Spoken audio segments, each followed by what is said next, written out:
Welcome to Python life YouTube channel. ఈ క్లాస్లో మనం డ్రిల్ త్రో అనే టాపిక్ గురించి డిస్కస్ చేద్దాం. ప్రీవియస్ క్లాసెస్లో మనం filter on visual, filter on this page, filter on all pages అనే టాపిక్స్ గురించి డిస్కస్ చేసాం అండ్ ప్రాక్టికల్గా చూసాం. సో ఈ క్లాస్లో మనం ఈ డ్రిల్ త్రో అనే టాపిక్ గురించి డిస్కస్ చేస్తూ మనము ఈ ఆప్షన్ అనేది ప్రాక్టికల్గా ఎలా యూజ్ చేస్తాం, ఈ డ్రిల్ త్రో అనేది ఎలా వర్క్ అవుతుంది పవర్ బిఐలో అనేది మనం డిస్కస్ చేద్దాం. సో ఫస్ట్ ఆఫ్ ఆల్ మనం ఏం చేద్దామంటే డేటాని లోడ్ చేద్దాం.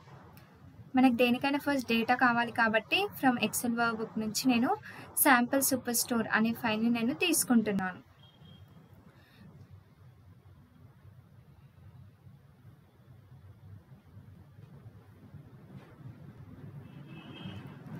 సో ఇక్కడ మనం ఆర్డర్ షీట్ని సెలెక్ట్ చేసుకొని ఆల్రెడీ మనకి డేటా అంతా క్లీన్గానే ఉంది కాబట్టి మనం డైరెక్ట్గా డేటాని లోడ్ చేసేద్దాం.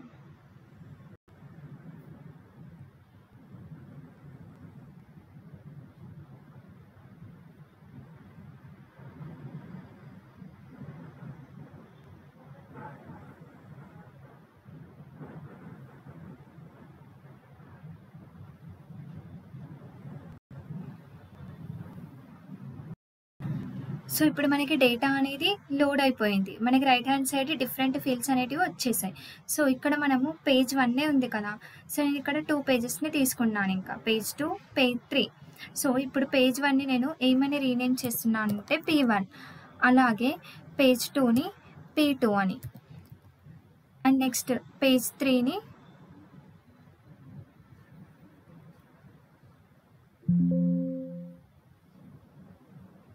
అలాగే పేజ్ 3ని P3 అని రీనేమ్ చేస్తున్నాను. సో ఇప్పుడు ఫస్ట్ P1 పేజ్లో మనం ఏం చేద్దామంటే ఒక బార్ చార్ట్ని డ్రా చేద్దాం. సో ఇక్కడ బార్ చార్ట్లో మనం ఇక్కడ వై యాక్సిస్, ఎక్స్ యాక్సిస్ అనే డిఫరెంట్ ఫీల్డ్స్ వచ్చాయి కదా, సో ఇక్కడ కేటగిరీ వైజ్ సేల్స్ ఎంత ఉంది అనేది చూద్దాం. సో అందుకని వై యాక్సిస్ ప్లేస్లో నేను కేటగిరీని అండ్ ఎక్స్ యాక్సిస్ ప్లేస్లో సేల్స్ని డ్రాగ్ అండ్ డ్రాప్ చేశాను. సో ఆల్రెడీ ఇవన్నీ చార్ట్స్ ఎలా డ్రా చేయాలి అనేది మనకు అంతా తెలుసు. అండ్ వ్యూలోకి వెళ్ళి నేను సైజ్ అనేది కొంచెం ఇంక్రీజ్ చేద్దాం. కస్టమైజ్డ్ కరెంట్ థీమ్లోకి వెళ్తే టెక్స్ట్ అనే ఆప్షన్ వస్తుంది. సో ఇక్కడ ఫాంట్ సైజ్ వచ్చేసి మనము 15 పెట్టుకుందాం. అప్లై. చూడండి ఇప్పుడు మనకి సైజ్ అనేది కొంచెం ఇంక్రీజ్ అయ్యింది. సో ఇప్పుడు మనకి ఏంటి, కేటగిరీ వైజ్ సేల్స్ ఎంత ఉంది అనేది మనం చూడగలుగుతున్నాం కదా. సో ఇక్కడ మనకి డేటా లేబుల్స్ అనేవి కావాలి అనుకుంటే ఫార్మాట్ యువర్ విజువల్స్లోకి వెళ్ళి డేటా లేబుల్స్ని ఆన్ చేయాలి. ఇప్పుడు మనకి డేటా లేబుల్స్ అనేటివి వచ్చేసాయి. ఆ తర్వాత ఇక్కడే P1 పేజ్లోనే నేను ఇంకోటి పై చార్ట్ సెలెక్ట్ చేసుకుంటున్నాను. ఈ పై చార్ట్లో ఏంటిది అంటే రీజన్ వైజ్గా సేల్స్ ఎంత ఉంది అని చూడాలి అనుకున్నాను. సో అందుకని ఇక్కడ పై చార్ట్ని డ్రా చేసుకొని లెజెండ్ ప్లేస్లో రీజియన్ని యాడ్ చేస్తున్నాను. లెజెండ్ ప్లేస్లో రీజియన్ని అండ్ వాల్యూస్ ప్లేస్లో సేల్స్ని డ్రాగ్ అండ్ డ్రాప్ చేస్తున్నాను. అంటే ఈ రెండింటికి నేను బార్డర్ని అప్లై చేస్తున్నాను. ఫార్మాట్ యువర్ విజువల్స్లోకి వెళ్ళి జనరల్లోకి వెళ్తే ఎఫెక్ట్స్ అనే ఆప్షన్ వస్తుంది అండ్ విజువల్ బార్డర్ అనేది ఆఫ్ ఉంది కదా, సో ఇప్పుడు ఆన్ చేద్దాం. సో బార్డర్ అనేది అప్లై అయిపోతుంది. అలాగే దీనికి కూడా ఫార్మాట్ యువర్ విజువల్స్లోకి వెళ్తే డైరెక్ట్గా విజువల్ బార్డర్ అనేది ఆఫ్ ఉంది కదా, ఆన్ చేద్దాం. సో ఇప్పుడు ఇది P1 పేజ్లో మనకి బార్ చార్ట్ ఉంది and some of sales by region అనే పై చార్ట్ ఉంది. సో ఇప్పుడు P2లో ఏం చేద్దామంటే నెక్స్ట్ ఒక టేబుల్ని తీసుకొని సబ్ కేటగిరీ వైజ్ సేల్స్ ఎంత ఉంది అనేది ఈ టేబుల్లో మనం డ్రాగ్ అండ్ డ్రాప్ చేద్దాం. సో కాలమ్స్ ప్లేస్లో నేను సబ్ కేటగిరీని అలాగే ఆ తర్వాత సేల్స్ని డ్రాగ్ అండ్ డ్రాప్ చేశాను. ఆ తర్వాత దీనికి బార్డర్ని అప్లై చేద్దాం. ఫార్మాట్ యువర్ విజువల్స్లోకి వెళ్ళి ఎఫెక్ట్స్, జనరల్లోకి వెళ్తే ఎఫెక్ట్స్ అనే ఆప్షన్ ఉంటుంది. సో ఇక్కడ విజువల్ బార్డర్ అనేది ఆన్ చేశాను. ఆ తర్వాత ఇంకోటి టేబుల్ తీసుకొని నేను దీంట్లో ఆర్డర్ డేట్ వైజ్గా మనకి సేల్స్ అనేది ఎలా ఉంది అనేది చూడాలి అనుకుంటున్నాను. సో ఆ టేబుల్లో నేను ఆర్డర్ డేట్ని అండ్ సేల్స్ని డ్రాగ్ అండ్ డ్రాప్ చేస్తున్నాను. సో మనకి మంత్ ఇదంతా అన్నెసరీ అవసరం లేదు కాబట్టి ఓన్లీ జస్ట్ ఇయర్ వరకు మాత్రమే నేను ఈ టేబుల్లో ఉంచుకున్నాను. అండ్ ఫార్మాట్ యువర్ విజువల్స్లోకి వెళ్తే ఎఫెక్ట్స్ అనే ఆప్షన్లోకి వెళ్తే మనకి విజువల్ బార్డర్ అనేది అప్లై అయిపోతుంది. ఆ తర్వాత ఇంకో టేబుల్ని తీసుకొని ఇక్కడ నేను సెగ్మెంట్ వైజ్గా సేల్స్ ఎంత ఉంది అనేది చూడాలి అనుకున్నాను. సో అందుకని ఇక్కడ కాలమ్స్ ప్లేస్లో సెగ్మెంట్ని అండ్ అదే రకంగా సేల్స్ని డ్రాగ్ అండ్ డ్రాప్ చేశాను. అండ్ ఫార్మాట్ యువర్ విజువల్స్లోకి వెళ్తే general, effects, visual border. So ఇప్పుడు మనకి పేజ్ 1లో ఏంటి, మనకి బార్ చార్ట్ ఉంది, అలాగే పై చార్ట్ ఉంది. P2లో వచ్చేసి మనకి 3 టేబుల్స్ ఉన్నాయి. ఫస్ట్ టేబుల్ ఏంటిది, sub categories by sales. And second table ఏంటిది, ఆర్డర్ డేట్, అంటే ఇయర్ ప్రకారం సేల్స్ ఎలా ఉంది అనేది చెప్తుంది. అండ్ థర్డ్ టేబుల్ ఏంటి, మనకి ఇక్కడ సెగ్మెంట్ వైజ్గా సేల్స్ ఎంత ఉంది అనేది చెప్తుంది. సో ఇప్పుడు P3 పేజ్లో నేను ఇంకో టేబుల్ని తీసుకుని కస్టమర్ నేమ్ అండ్ అలాగే సేల్స్ని డ్రాగ్ అండ్ డ్రాప్ చేస్తాను. సో ఇక్కడ customer name and sales. So ఇది మనకి ఫస్ట్ టేబుల్ P3లో. అండ్ నెక్స్ట్ ఏంటి, ఇంకో టేబుల్ తీసుకొని నేను ఇక్కడ సిటీని అండ్ సేల్స్ని డ్రాగ్ అండ్ డ్రాప్ చేస్తాను. సో సిటీ ఎక్కడుంది మనకి, ఇక్కడ రైట్ హ్యాండ్ సైడ్ సిటీ అనేది first column and second column వచ్చేసి sales.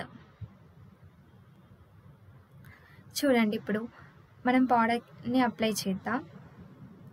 General, effects, visual border and అలాగే దీనికి కూడా అప్లై చేద్దాం.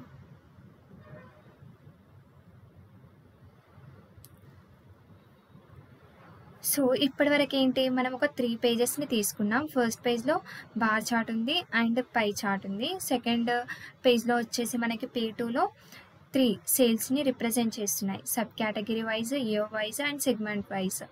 అండ్ P3లో వచ్చేసి మనకి కస్టమర్ నేమ్, సేల్స్ ఒక table and city and sales అనేది ఇంకో టేబుల్. సో ఇప్పుడు ఏం చేయాలి అనుకున్నానంటే, నేను ఇప్పుడు టెక్నాలజీని క్లిక్ చేశాను. సో టెక్నాలజీని నేను క్లిక్ చేసినప్పుడు అక్కడ కేటగిరీ అనేది technology and some of sales ఎంత వస్తుంది, మనకి 8 lakh అబోవ్ వస్తుంది. సో నేను ఎప్పుడైతే టెక్నాలజీని సెలెక్ట్ చేస్తానో అప్పుడు నాకు P2లో మొత్తం ఆ టెక్నాలజీకి సంబంధించిన ఇన్ఫర్మేషన్ అనేది రావాలి. ఎలా అంటే ఇప్పుడు మనకి టోటల్ అనేది ఎంత ఉంది, ఇక్కడ 22 lakhs అబోవ్ ఉంది. ఈచ్ టేబుల్లో 22 lakhs అబోవ్ ఉంది. కానీ ఎప్పుడైతే నేను ఇక్కడ టెక్నాలజీని క్లిక్ చేస్తానో అప్పుడు నాకు ఏం కావాలి అని అంటే, టెక్నాలజీలో మనకి సేల్స్ అనేది ఎంత ఉంది, 8 lakh అబోవ్ ఉంది కదా. సేల్స్ అనేది మనకి 8 lakh అబోవ్ ఉంది కదా. ఇక్కడ చూడండి టెక్నాలజీలో మనకి 8 lakh అబోవ్ ఉంది. సో ఆ టెక్నాలజీ యొక్క మొత్తం సేల్స్ అనేది 8 lakh అబోవ్ అనేది నాకు ఈ P2లో, అంటే ఇక్కడ టోటల్ 8 lakh అబోవ్ రావాలి అండ్ టోటల్ 8 lakh అబోవ్ రావాలి, ఇక్కడ టోటల్ 8 lakh అబోవ్ రావాలి. సో అంటే ఏమవ్వాలి, టెక్నాలజీకి సంబంధించిన ఇన్ఫర్మేషన్ నేను ఎప్పుడైతే అక్కడ టెక్నాలజీని క్లిక్ చేస్తున్నానో అప్పుడు డైరెక్ట్గా నాకు P2లో మొత్తం టెక్నాలజీకి సంబంధించిన ఇన్ఫర్మేషన్ రావాలి. సో అలాంటప్పుడు ఏం చేయాలి అని అంటే, ఇక్కడ P2లో నేను అది టెక్నాలజీ అనేది ఏంటిది, కేటగిరీస్కి సంబంధించింది, technology, furnitures and office supplies.